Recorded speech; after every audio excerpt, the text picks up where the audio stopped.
कई बार ना कुछ कहानियां किसी हॉरर फिल्म की स्क्रिप्ट जैसी लगती हैं, पर वो असल में सच्ची होती हैं।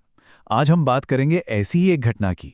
ये बात है साल 2004 की, मुंबई के पास वसई की, जहां एक परिवार की जिंदगी हमेशा हमेशा के लिए बदल गई। और जानते हैं, ये किस्सा सीधा उसी परिवार से आया है जिसने इस पूरे खौफ को झेला है। और आज भी, इतने सालों बाद भी, ये उनके लिए एक अनसुलझी पहेली है। तो चलिए इस पूरी घटना को ना बिल्कुल शुरू से समझते हैं।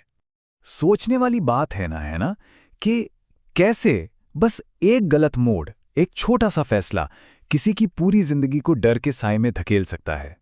तो कहानी शुरू होती है स्मिता और राजेश से।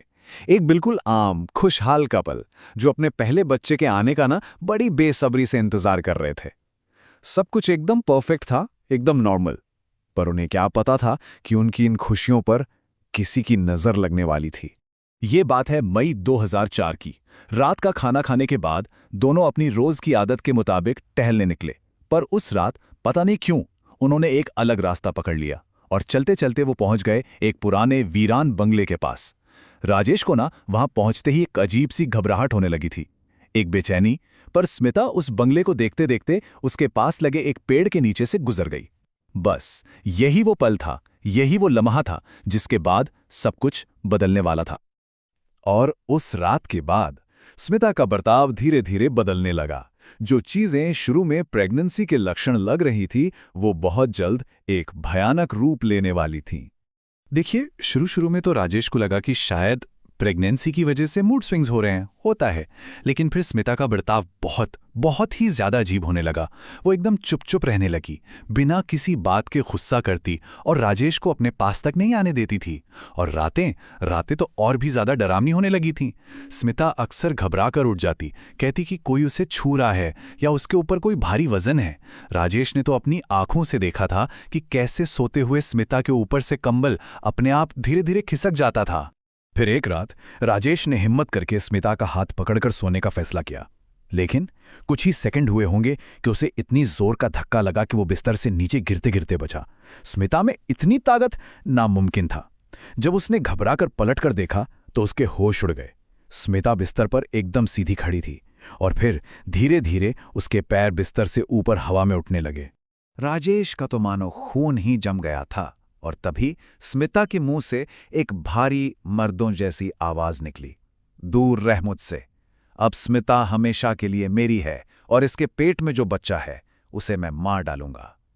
ये स्मिता की आवाज नहीं थी। राजेश का दिल दहल गया था। उस रात डर के मारे राजेश एक पल भी सो नहीं पाया। सुबह जब उसने कांपते हुए स्मिता को सब कुछ बताया तो उसे कुछ भी याद नहीं था, कुछ भी नहीं। अब राजेश को यकीन हो गया था, ये स्मिता नहीं है, ये कोई और है। उसने फौरन स्मिता के घर फोन किया और उसकी मां ने उसे एक पुराना तरीका आजमाने को कहा। क्या था वो तरीका? स्मिता की मां ने राजेश से कहा कि रात को जब स्मिता सो जाए तो चुपके से उसके तकिए के नीचे एक नींबू रख दे। ऐसा माना जाता है कि अगर कोई बुरी शक्ति का साया हो तो सुबह तक वो नींबू या तो काला पड़ जाता है या फिर एकदम सूख जाता है। राजेश ने उस रात ठीक वैसा ही किया। रात के करीब 3 बजे होंगे कि स्मिता अचानक नींद में ही उठकर बैठ गई। उसके होठ हिले और फिर से वही मर्दों वाली आवाज, तुम्हें लगा मुझे पता नहीं चलेगा। और इतना कहकर उसने तकिए के नीचे से वो नींबू निकाला और एक ही हाथ में उसे मसल कर रख दिया। अब परिवार का जो सबसे बड़ा डर था वो सच साबित हो चुका था। अगली सुबह राजेश ने जैसे ही फोन पर यह सब बताया, स्मिता का पूरा परिवार फौरन वसई के लिए निकल पड़ा। अब सबको समझ आ गया था कि ये मामला डॉक्टरों के बस का नहीं है, उन्हें आध्यात्मिक मदद लेनी ही होगी। उन्होंने तय किया कि वो जानकारों को बुलाएंगे और स्मिता को इस चीज से आजाद करवाएंगे। परिवार ने कोई कसर नहीं छोड़ी। उन्होंने एक तांत्रिक और एक मौलवी दोनों को बुलाया।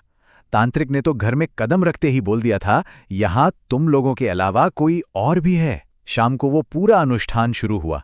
कमरा मंत्रों और दुआओं से गूंजने लगा और जैसे जैसे ये प्रक्रिया तेज होती गई, स्मिता की हालत बिगड़ने लगी। वो जोर जोर से चिल्लाने लगी। उसका शरीर बुरी तरह से ऐंठ रहा था। हालत ये थी कि राजेश और उसके मामा को उसे जबरदस्ती पकड़कर रखना पड़ा। और फिर अचानक स्मिता ने अपना सिर उठाया। उसकी आंखें सीधे तांत्रिक को घूर रही थीं। और फिर वही भारी आवाज गूंजी, छोड़ दो इसे, ये मेरी है, मुझे ये औरत बहुत पसंद है। उस आवाज में इतनी इतनी नफरत और इतना गुस्सा था कि वहां खड़ा हर इंसान कांप गया। तांत्रिक ने मंत्र पढ़ना और तेज कर दिया। स्मिता कभी जोर से चिल्लाती, कभी हंसती, तो कभी रोने लगती, और फिर एक आखिरी दिल दहला देने वाली चीख, और वो बेहोश होकर नीचे गिर पड़ी। पूरे घर में एक अजीब सा डरावना सन्नाटा छा गया। तब तांत्रिक ने कहा, अभी के लिए तो वो चला गया है, लेकिन इसका असर पूरी तरह खत्म नहीं हुआ है। खैर, वक्त बीता, जिंदगी धीरे धीरे पटरी पर आने लगी। कुछ महीनों बाद स्मिता ने एक प्यारे से स्वस्थ बच्चे को जन्म दिया। राजेश को लगा शायद अब वो बुरा सपना, वो खौफनाक दौर खत्म हो गया। पर कहानी यहां खत्म नहीं हुई थी। परिवार वाले बताते हैं कि आज भी, इतने साल बाद भी, खास तौर पर अमावस्या की रातों में स्मिता का बर्ताव थोड़ा बदल जाता है। कभी कभी वो नींद में कुछ ऐसा बोलती है जो किसी को समझ नहीं आता, और कुछ पलों के लिए उसकी आवाज फिर से वैसी ही भारी हो जाती है, और हर बार की तरह अगली सुबह उसे कुछ भी याद नहीं रहता। तो ये पूरी घटना ना एक बहुत गहरे सवाल पर आके रुक जाती है। क्या उस अनुष्ठान से वो चीज सच में चली गई थी, या फिर वो बस खामोश हो गई है और किसी सही मौके का इंतजार कर रही है? इसका जवाब आज भी उस परिवार के लिए एक अनसुलझा डरावना सवाल है।